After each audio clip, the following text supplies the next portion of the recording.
Welcome back to my channel. ಯಾರು ಹೊಸ್ತಾ ಇದ್ದೀರಿ, ಯಾರ್ಯಾರಿನ ಸಬ್ಸ್ಕ್ರೈಬ್ ಮಾಡಿಲ್ಲ ಎಲ್ಲರೂ ಸಬ್ಸ್ಕ್ರೈಬ್ ಮಾಡ್ರಿ, ಬೆಲ್ ಐಕಾನ್ ಪ್ರೆಸ್ ಮಾಡ್ರಿ, ಲೈಕ್ ಮಾಡಿ, ಶೇರ್ ಮಾಡಿ.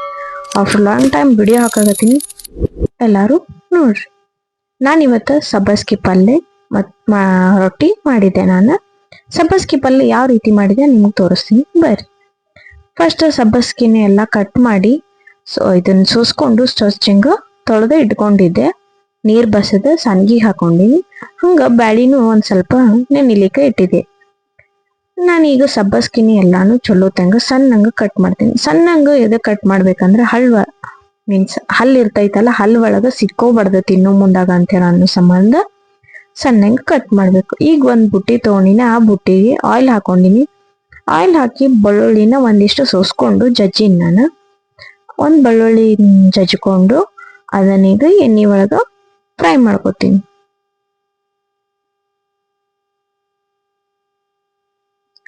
ಅದ್ರದ್ದು ಒಂದ್ ಸ್ವಲ್ಪ ಕಲರ್ ಚೇಂಜ್ ಆದ ಕೂಡಲೇ ಹಸಿ ಮೆಣಸಿನ್ಕಾಯಿ ಪೇಸ್ಟ್ ನ ಹಾಕೋತೀನಿ. ನಾನೀಗ ಈ ರೀತಿ ಚಲೋ ತಂಗ ತಾಳಸ್ಬೇಕು ಅದನ್ನು.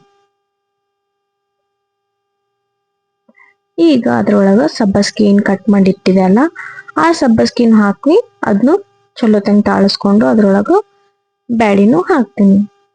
ಈಗ ಇವು ಎಲ್ಲಾನು ಚಲೋ ತಂಗ ತಾಳಸ್ಕೋಬೇಕು. ತಾಳಸ್ಕೊಂಡು ಈಗ ಅದ್ರೊಳಗೆ ನಿಮಗೆ ಎಷ್ಟು ಬೇಕಲ್ಲ ಟೇಸ್ಟ್ ಪ್ರಕಾರ ಅಷ್ಟ ಉಪ್ಪು ಹಾಕೋರಿ. ಉಪ್ಪು ಹಾಕೊಂಡು ಈ ರೀತಿ ಚಲೋ ತಂಗ ಮ್ಯಾಗ ತಳಗ್ ಮಾಡಿ ತಾಳಿಸಿ ಈಗ ಅದ್ರ ಮ್ಯಾಗ ಮುಚ್ಚಿಡ್ತೀನಿ. ನಾನು ಮುಚ್ಚಿಟ್ಟು ನಡು ನಡು ತೆಗೆದು ಈ ತರ ಮಿಕ್ಸ್ ಮಾಡ್ಕೋಬೇಕು.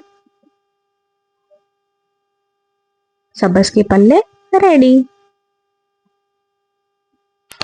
ಈ ತರ ಸಪೋರ್ಟ್ ಮಾಡ್ರಿ. Thank you.